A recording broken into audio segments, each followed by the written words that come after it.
Pero en el caso de las AFPs también quedan muy melladas y para eso vamos a conversar en este momento con David Tuesta, ex ministro de Economía y Finanzas, para que nos explique cuán grave es la cosa. David, bienvenido, gracias por estar en el programa. Muchas gracias, Augusto. Encantado. ¿Cuán grave es la decisión o cómo sientes primero esta contradicción entre lo que dijo Pérez Reyes hace 8 días y ahora cambiado por la presidenta, que dice que ya habló con Pérez Reyes y que todo está en orden? ¿Cómo observas esto y cuán dañino es para el sistema privado de pensiones? Mira, esta decisión de la presidenta tiene varias aristas, ¿no? Yo tengo una primera arista política que es sumamente importante y con implicancias económicas, por supuesto. Yo creo que la presidenta ha dado la señal de que cualquier cosa que venga del Congreso con carácter populista no le va a hacer freno, le va a dar carta libre, pasa libre. Pues es más o menos lo que viene haciendo de hace bastante tiempo, ¿no? Sí, pero yo creo que... ¿Esto es más grave acaso? Sí, porque a ver, hay varias cosas, ¿no? Por ejemplo, tenemos el tema de las pensiones del magisterio, que puede costar 5.400 millones de soles al año para comenzar, esta pensión espejo que se ha creado para los que están en la carrera magisterial, 3.100 soles y de ahí para arriba. Eso está ahora en la carpeta de la presidenta. Entonces, lo va a aprobar. Esto es una clara señal. No, bueno, de repente uno tenía alguna esperanza, pero ya ninguna, ¿no? Yo creo que ahora todo lo que viene va a ser así. Eso es lo primero. Lo segundo, también en el ámbito político, es que ahora la posición del Ministerio de Economía y Finanzas, si uno pensaba que estaba muy debilitada, ahora está recontra debilitada. Yo creo que el ministro actual va a tener que tomar alguna decisión, si va a querer jugar más en el lado de la mediocridad amplia de la política que existe actualmente en el Perú, y va a ser un político más que un ministro, ¿no? Es una decisión personal que él deberá tomar. Pero ya lo viene haciendo, ¿no? Cuando con estas posiciones que tiene tan poco preocupadas por la disciplina fiscal, cuando avala lo del cambio del Foncomún, cuando van ocurriendo todas las cosas que ocurren, cuando a Petroperú no le pone un alto, refleja dónde está parado Pérez Reyes. Seguro, ¿no? Eso sin duda, Augusto, pero bueno, uno siempre esperaría que va a haber un momento en el cual recapacitas y dices, bueno, ya no lo sé si eso llegará. Too much esto ya. No. Ahora, en el ámbito económico, pues sin duda, ¿no? Este es un octavo retiro completamente innecesario. ¿Por qué? Porque, a ver, al inicio, cuando empezaron los primeros retiros, podía haber una justificación. El primero era por la pandemia. Una medida de emergencia, la pandemia. Ok, seguramente habían otras alternativas. Yo era de los que pensaba que no debía haber ni siquiera ningún retiro, pero bueno, había una justificación. Yo entiendo, doy ese argumento. Pero todos los que han vendido, y más aún ahora, donde se va a beneficiar prácticamente en el 90% de los casos a las personas que tienen ahorros bastante elevados, ¿no? Hay que recordar que aproximadamente 2 millones, es decir, casi 20% de las cuentas están en cero, y tienes otro 60% de las cuentas que tienen menos de 4.000 soles. Y tú estás dando la posibilidad de un retiro de 4 UITs.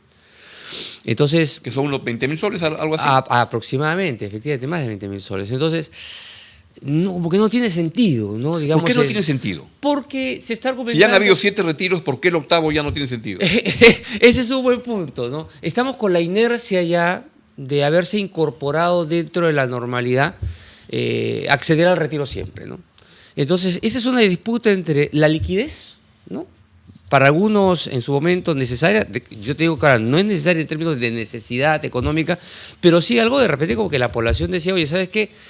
Todos los años tengo un retiro y ha sido siempre los años anteriores, quiero tenerlo siempre, pero desde la perspectiva previsional, desde la perspectiva del funcionamiento de un sistema de pensiones con todos sus problemas, ¿no? De ser un país digamos, de bajos ingresos y que de repente la pensión al final, con lo que se termina teniendo ahí, es baja, sin duda, es la única forma en que se puede construir pensiones, ¿no es cierto? Entonces, esto te desvirtúa completamente porque no hay forma de construir un sistema de pensiones, aunque sea muy bajo al día de hoy en cuanto a las pensiones que puede brindar, no hay forma de construir brindando permanentemente retiros. Ese es el problema de fondo. Este es un gobierno que es evidente que está apostando por la quincena y no por la historia. ¿Qué significa el que no tengamos pensiones? ¿Qué significa para el país que venga una generación amplia, grande de personas que no va a tener pensiones? Mira, Hay algo que no se está terminando de ver y lamentablemente no se está explicando, como muchas cosas que no se está explicando en lo que significa la ley de reforma de pensiones, es el tema de la transformación demográfica. ¿Qué significa la transformación demográfica? Explica eso que nos estamos acabando sin el bono demográfico. ¿Qué significa eso, por favor? El bono demográfico es todo el proceso que tiene una economía en el cual su población crece y por tanto su fuerza laboral crece. Entonces, con una fuerza laboral creciente tienes unos puntos porcentuales importantes en el crecimiento económico, ¿no? Todo país en el mundo ha pasado por ese proceso de contar con una fuerza laboral grande. ¿Qué pasa cuando se pierde el bono demográfico? Menos gente nace, la tasa de fertilidad cae, y eso en el Perú se ha visto que se ha acelerado tremendamente. Hace 20 años o 30 años la tasa de fertilidad en el Perú estaba alrededor de los 5 por hijo o 4 por hijo. Hace 30 años era sí, así entre 4 y 5 hijos ahora estamos por madre. Por madre, ahora estamos alrededor de 2, o sea, estamos en el punto en el cual estamos en el equilibrio de reposición, ¿no? Para reponer generacionalmente una pareja de 2 personas. Y según estudios, digamos, de las Naciones Unidas, esto se va a reducir en 20-25 años a 1.5, 1.6 en el Perú. ¿Qué implica que tengamos en el país menos hijos por pareja, por madre? Que por otro lado van a haber menos recursos, primero en términos económicos para fomentar la economía, en términos de pensiones para sustentar los ahorros, ¿no?, que se requieren para futuro. Y esta tasa de fertilidad al mismo tiempo juega con otro escenario, la esperanza de vida. La esperanza de vida va creciendo y de forma acelerada, ¿no? O sea, la gente dura más, lo cual está bien, y la gente nace menos gente, lo cual es una decisión libre de cada persona. Correcto. Y está bien vivir más en tanto pueda. Digamos, en presupuestos apretados, tener 5 hijos es todo un lujo, ¿no? Entonces, y está bien en tanto pueda financiarlo. Claro. ¿No? Ese es el problema. Entonces ahora dicen, oye, bueno, ¿por qué me dicen que no va a haber pensión si ahora? Y es verdad. Muchos peruanos, muchos adultos mayores no tienen pensión. Ya no hay pensión, o sea, va a ser lo mismo de siempre, las familias van a financiar. Bueno, el cambio demográfico va a cambiar eso radicalmente. Hoy en el Perú, el ratio que existe entre la población mayor a 65 años, ¿no?, es decir, la población que está en teoría jubilada, ¿no?, respecto a la población en edad de trabajar, entre 15 y 64 años, es 12%. En 30 años va a ser casi el 30%, se va a triplicar casi esa tasa de dependencia. O sea, va a haber menos gente para financiar a adultos mayores. Entonces, esta situación que estamos diciendo, hoy las familias ahora financian sin problemas a los padres que no tienen pensión. Porque hay más y porque duran menos. Exactamente, en 3 décadas. La gente dura menos y hay más abajo para respaldar eso. Correcto. La familia está cambiando. Eso está cambiando. Vas a tener a los padres más tiempo viviendo, por supuesto, sin pensión. Los que tenían algo en el FP lo han retirado. Entonces los hijos van a tener ahora una mayor presión, el triple, vamos a decir, de la que tienen ahora para financiar a sus padres. Y eso no se explica a la gente, por eso es un problema. ¿Qué es lo que va a pasar en el futuro? ¿En cuántos años va a tener un problema grande en el país? Pues yo te digo que en 3 décadas, sin duda, ¿no? Y en 3 décadas estamos hablando de la generación, los jóvenes que actualmente están reclamando, justamente porque, y con justa razón no les falta, digamos, argumentos para el reclamo y las protestas que están dando, porque en gran medida no se les ha explicado bien, nunca se les ha explicado, y tampoco se les ha explicado. O sea, las redes sociales, los programas que hemos visto, los podcasts como el tuyo, etcétera, están haciendo un esfuerzo grande por tratar de explicar cosas que debería hacer el gobierno. El gobierno. Nadie le ha explicado claramente por qué algo independiente debería continuar. Siempre se dice, ¿sabes qué? A partir de acá pagas 2, 3, 5. ¿Pero por qué? Y también explicarle lo que va a obtener y lo que no va a obtener. Y yo creo que eso requiere, de alguna manera, un buen debate. Lo mismo con el 95.5, ¿no? Hay un argumento muy claro, oye, dice la persona, ¿no? Oye, ¿por qué voy a ahorrar hasta el 90? No me permiten retirar si con eso voy a tener una pensión tan pequeñita. Pues creo que hay que explicarle también el por qué las pensiones son pequeñas, ¿no? ¿A qué se debe? ¿Se debe al sistema que tenemos o se debe a las condiciones económicas del país y sobre su nivel de productividad? ¿Y cómo hacemos para obtener más pensiones? En un país, por ejemplo, regresando al tema de las pensiones de los maestros, donde se ha subido la pensión mínima a 3.100. Ese segmento de la población se ha convertido en un sector hiperprivilegiado, ¿no? ¿Por qué es malo pagarle mejor a los maestros? Porque el punto es de dónde sale el dinero. Ese es el punto. Ese es el punto. Entonces, hoy la todos pensión quisiéramos mínima, ganar más, pero la cosa es de dónde sale la plata. Y entonces vamos ahora al sistema privado de pensiones. Dice, todo el mundo reclama 600 soles de pensión. Entonces, ¿qué hacemos para que se pague más de 600 soles de pensión? La plata tiene que salir, una pensión mínima, ¿no? ¿De dónde Tiene que sale? salir de algún lado. Bueno, habría que explicar a todos los que están protestando, reclamando, etcétera, que hoy con la plata de todos, le vamos a pagar 3.100 soles para comenzar, porque esto se va a ir subiendo a medida que el trabajador activo, el trabajador en el magisterio vaya subiendo su sueldo, la pensión va a subir. Entonces, de eso nadie reclama y lo vamos a pagar todo de nuestro bolsillo. Entonces, si vamos a pasar, oye, quiero pensiones más altas, ¿de dónde sale el dinero y cómo lo vamos a Se pagar? apagaron, no va a haber pensiones. Y vamos a hacer, no sé, yo de vez en cuando veo una película de zombies que van por las calles. Totalmente. Cada vez me estoy interesando más, pero vamos a parecer una sociedad de zombies que van a ir por las calles de las ciudades pidiendo una pensión para poder vivir. Sin y duda. no va a haber de dónde darles. Totalmente, Augusto. Mira, y ya, si me permites, poniendo el tema de la ley que está actualmente, porque Exacto. usted es el octavo, es el tema de la ley. La ley tiene cosas, pues yo creo, bastante positivas. Claro, cuando dicen todos, o sea, hay 1 ¿Te millón... refieres a la reforma que a la se hizo de reforma- las AFPs? Exactamente, con todo su cuestionamiento, la forma que se aprobó, etcétera, etcétera. A ver, tienes una ley que te está permitiendo que más de 1 millón de personas que antes no tenían pensión mínima vayan a obtener esos 600 soles que todo el mundo reclama que es poco, pero es una oportunidad que las personas pueden elegir de tenerlo o no. Lo que sí creo es que se tiene que explicar más y quizás dejar reposar un tiempo más estos dos temas que te mencioné hace un momento. El tema del 95.5, que hasta que no se explique claramente el tema de, oye, la pensión que puedes obtener y cómo hacemos para obtener una mejor pensión y por qué es una mejor alternativa a llevarte el capital que tienes en ese Claro. momento, yo creo que hay una discusión válida y que yo creo que es importante explicarla en todo caso, porque no se ha explicado. Y el tema de los independientes, ¿no? El independiente tiene un argumento en el cual señala: yo vivo solo, el Estado no me da nada. No es tanto así, pero hay algo Pero más de o verdad, menos, ¿no? más o menos ese es el punto. Entonces explicarle por qué, qué va a obtener además con 2%, 3% y 5%. Claro. ¿Qué pensión va a obtener?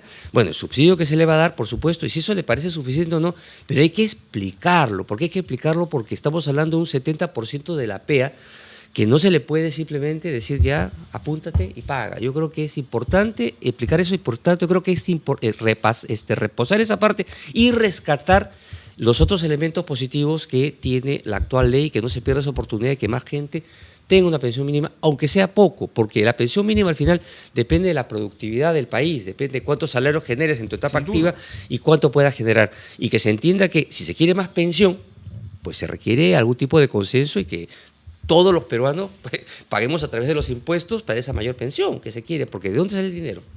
Esa es la gran pregunta. Ahora, esto que ha ocurrido, este anuncio de la presidenta, como que destruye la reforma que se hizo, Yo creo que sin duda, porque la propia reforma... porque ya no tiene sentido. O sea, esto era, hasta ahí era nomás, pero eso es lo ¿por qué esto significa, esto tira abajo la reforma? Eso es lo primero que es importante entender como base, ¿no? Y se tiene que explicar bien a todos los que están reclamando su octavo retiro, asusado por el populismo de muchos congresistas, casi todos los congresistas ahora que se suman a este tema, ¿no? Hay que explicarlo bien de que si uno retira ese fondo permanentemente, no hay forma de construir pensión, no hay forma de que el sistema funcione. Fíjense, los más populistas incluso están pidiendo, o vienen pidiendo cada vez que puede, pero no pueden hasta ahora porque constitucionalmente, y más, legalmente no se puede, retirar los fondos de la ONP también. ¿No es cierto? ¿Quiénes reclaman? Si la FP... Pero ahí cómo retiras, un fondo, y ahí- ¿cómo sacas tu parte? Exactamente, pero ese sistema... O sea, que la diferencia es que en las AFPs tú tienes tu fondo individual. Ya sabes cuánto tiene el señor Tuesta, el señor Álvarez, ya, pero en la ONP, ahí está todo de una sola bolsa. Correcto, y además se le pide que brinde a este fondo del FP altas rentabilidades. Es difícil generar altas rentabilidades si es que estás retirando permanentemente el fondo, ¿no? O sea, al Claro. final, para explicar, ¿no? Si uno quiere invertir a largo plazo, necesita tener una perspectiva de que no te van a retirar el dinero, ¿no? Pero si ya van a institucionalizar el tema de que siempre se retire, entonces yo creo que también la superintendencia debería cambiar el régimen de inversiones y que solamente se invierta pues, en activos líquidos y la rentabilidad es bajita y se acabó el asunto. Claro, Y es por eso va a bajar la rentabilidad. y baja la pensión futura y es Claro. otro sistema. Bueno, no hablemos de pensión, baja el fondo que quieres tener a futuro, baja. O sea, cada vez que tú vayas a recoger tu dinero cada año por un nuevo retiro, vas a encontrar casi lo mismo porque van a invertir prácticamente en activos líquidos, ¿no? Hay que explicarle a la gente, hay que explicarle al gobierno también, o el gobierno entiende esto. Yo creo que... Hay instancias técnicas que lo entienden muy bien, pero en instancia política no sé si la señora Boluarte entiende eso y no sé si el gabinete, algo ocurre. Tú has sido ministro de Economía. ¿Qué pasa cuando uno llega al ministro de Economía y tiene decisiones por tomar o se alinea con los intereses políticos o dice, oye, hasta acá nomás? Bueno, yo creo que soy un poco un ejemplo del que hasta acá nomás y rápido, ¿no? Es decir... pero es una manera de decirle al país, oye, eso está mal. Claro, tú tienes una responsabilidad. A ver, vamos a ver. Cuando tú llegas como ministro, evidentemente sigas con un componente técnico, pero entras a la política, ¿no? Sin duda. No hay cargo más político en el Perú que ser ministro de Economía. Correcto. Entonces sabes que lo que está en el libro de texto es una cosa y otra es la que tienes que entablar o trabajar en términos de los, vamos a decir, los consensos, ¿no? No todo el mundo piensa igual, todo el mundo tiene diferentes necesidades, tienes que atender las mismas, ¿no? Pero uno tiene que plantear claramente con el presidente las líneas hacia dónde va y las cosas que se deben y las que no se deben hacer, aquellas que rompen completamente ya con la sostenibilidad y estabilidad del país. Y como tú mencionabas, ¿no? Con este último ministro se han roto varias de esas barreras, ¿no? Entonces, claro. Ese es el punto. Yo creo que se ha perdido lamentablemente ya con esta distorsión que tiene la política en el país, lo que significa mínimamente gestionar con sostenibilidad y responsabilidad un país, ¿no? Parafraseando a Mario Vargas Llosa, ¿cuándo se jodió el MEF? Ha sido gradual, pero hoy en día el MEF era una institución muy sólida, muy fuerte.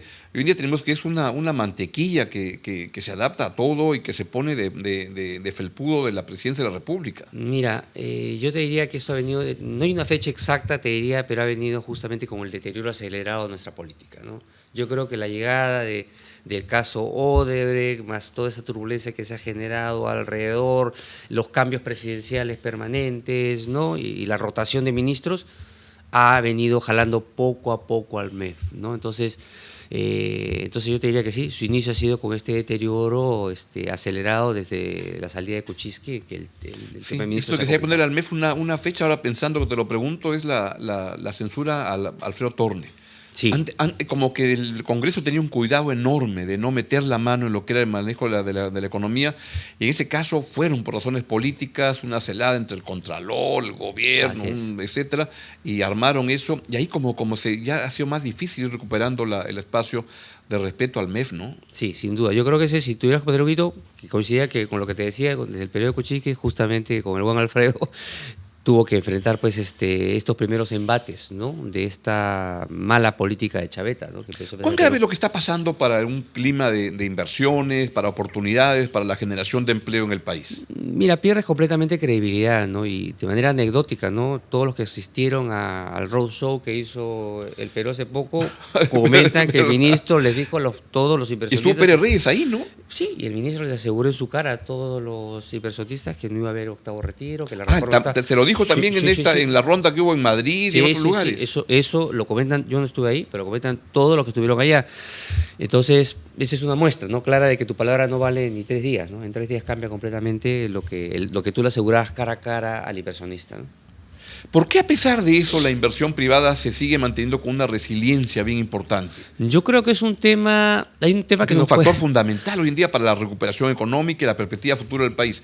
A pesar de toda esta turbulencia, la inversión sigue ahí, siendo que es un valor importantísimo para lo que pasa en el país que no se está reconociendo correctamente. Hay, diría, 3 elementos. 2 creo que son locales.